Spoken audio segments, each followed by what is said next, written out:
Section 2, 1743 to 1826. Chapter 5, Proof in the Poetry. This is the way life works. Things grow and change, or at least things seem to change. Sometimes the change is in name only. Sometimes there's a fundamental shift. Most times, it's a bit of both. In the mid-1700s, after Cotton Mather's death, and in the midst of his followers continuing his legacy, the new America entered what we now call the Enlightenment era. Enlightenment.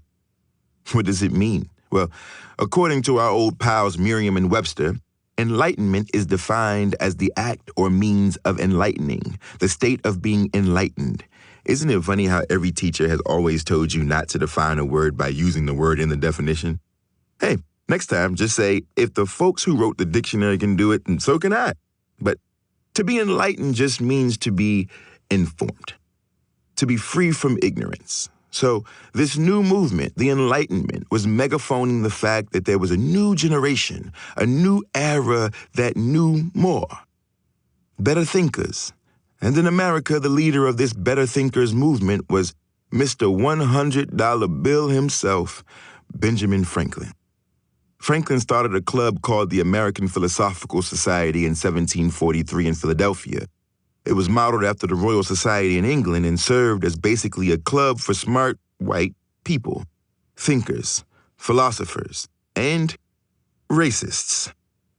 See, in the Enlightenment era, light was seen as a metaphor for intelligence. Think, I see the light, and also whiteness. Think, opposite of dark. And this is what Franklin was bringing to America through his club of ingenious fools. And one of those walking contradictions was Thomas Jefferson. About Jefferson. You know how I said Gomez Yanez de Zurara was the world's first racist? Well, Thomas Jefferson might have been the world's first white person to say, I have black friends. I don't know if that's true, but I'm willing to make the bet. He was raised non-religious in a house where Native Americans were house guests and black people, though slaves, were his friends as far as he could tell. As a young man, he didn't think of them as less or considered slavery much at all. As a matter of fact, Jefferson didn't even really see them as slaves. It wasn't until he was older when his African friends started telling him about the horrors of slavery, including the terror in his own home, that he realized their lives were more different than he'd ever known. And how could they not be? His father owned the second largest number of enslaved people in Albemarle County, Virginia. And I don't know about you all, but I don't own my friends. As Thomas Jefferson grew up, he studied law to grapple with anti-racist thought. Yes, the slave owner was studying anti-racism. He eventually went on to build his own plantation in Charlottesville, Virginia, putting money over morals, a lesson learned from his father. Slavery wasn't about people. It was about profit, business. I often wonder if there were times on Jefferson's plantation when one of his slaves, one of his friends, taught him things he couldn't learn from the American Philosophical Society. And if so, if that particular slave was seen as something different, like a super black. And if his I have black friends was ever followed up with, you're not like the rest of them. And if when Jefferson's friends came over, he had that slave showcase his intelligence or his talent or whatever special thing he thought only white people could do. Because up the coast in Boston, during the time that Jefferson was building his plantation, a young woman named Phyllis Wheatley was under a microscope for being special. Not like literally under a microscope. She was too big for that. Not microscopic at all. As a matter of fact, she was being studied not because she was small, but rather because she had an intellectual and creative bigness that white people couldn't believe. She was a poet. But before she was a poet, she was a young girl, a captive brought over on a ship from Senegambia. She was purchased by the Wheatley family, who wanted a daughter to replace the one they'd lost. Phyllis would be that stand-in. And because she was a daughter, she was actually never a working slave and was even homeschooled. By 11, she'd written her first poem. By 12, she could read Greek and Latin classics, English literature, and the Bible. That same year, she also published her first poem. By 15, she'd written a poem about wanting to go to Harvard, which was all male and all white. By 19, she began gathering her poems into a collection, a book. By now, you know there was no way she was going to get published, at least not without jumping through some serious hoops. So in 1772, John Wheatley, Phyllis's adopted father, got 18 of the smartest men in America together in Boston so they could test her. See if a black person could really be as intelligent and literate as Phyllis, as they were. And of course, she answered every question correctly and proved herself human. Still, no one would publish her. I mean, those 18 men knew she was brilliant, but none of them were publishers, and even if they were, why would they risk their businesses by publishing a black girl in the midst of a racist world where poetry was for and by rich white people? But Wheatley's achievements still proved a point, that black people weren't dumb. And this information became ammo for people who were anti-slavery. People like Benjamin Rush, a physician from Philadelphia who wrote a pamphlet saying that black people weren't born savages, but instead were made savages by slavery. Record scratch. Pause. Okay, let's just get something straight, because this is an argument you will hear over and over again through life. I hope not, but probably. To say that slavery, or in today's time poverty, makes black people animals or subhuman is racist. I know. It seems to be coming from a good place, like when people say you're cute for insert physical attribute that shouldn't be used as an insult, but is definitely used as an insult because it doesn't fit with the strange and narrow European standard of beauty. It's underhanded and still doesn't recognize you for you. It's the difference between an assimilationist and an anti-racist. Word check. So when it came to Phyllis Wheatley, an assimilationist like Benjamin Rush argued that she was intelligent only because she had never really been a slave, i.e., slavery makes you dumb. Newsflash. Wheatley was intelligent because she had the opportunity to learn and wasn't tortured every day of her life. And even people who were tortured every day of their lives and did not have the opportunity to go to school still found ways to think and create. They still found ways to be human in their own way, although their poetry looked different, although they did not often have the opportunity to write their poetry. See how that works, Mr. Rush, Mr. Enlighten, Yeah? Thanks, but no thanks. While Rush was working to make this argument, Wheatley was over in London being trotted around like a superstar. The British would go on to publish her work. Not only would they publish her, a year after slavery was abolished in England, they would use her and Rush's pamphlet as a way to condemn American slavery. Let me explain why this was a big deal. It's basically your mother telling you she's not mad, but she's disappointed in you. Remember, America was made up of a bunch of Europeans, specifically British people. They still owned America. It was their home away from home, hence New England. The British disapproval applied pressure to the American slavery system, which was the American economic system, and in order for America to feel comfortable with continuing slavery, they had to get away from, break free of, Britain once and for all.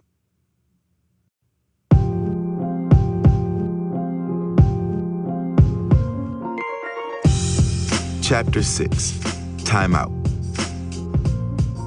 A quick recap of racist ideas so far. 1. Africans are savages because Africa is hot and extreme weather made them that way. 2.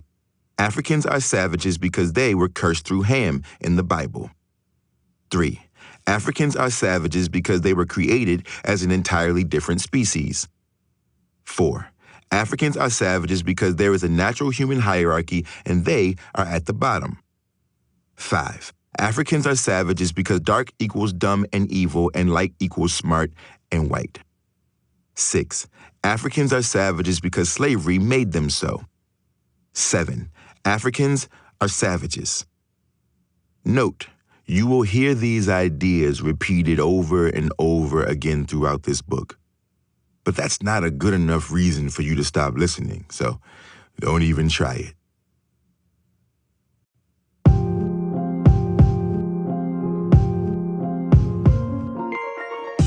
Chapter 7. Time In. Africans are not savages.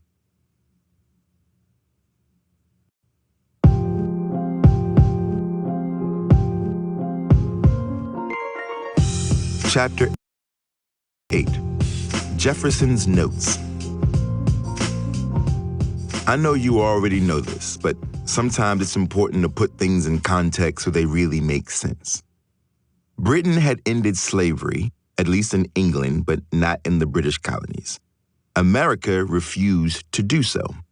Britain looked at America as dumb. America said, "Mind your business, Britain." Britain said, "You are my business, America."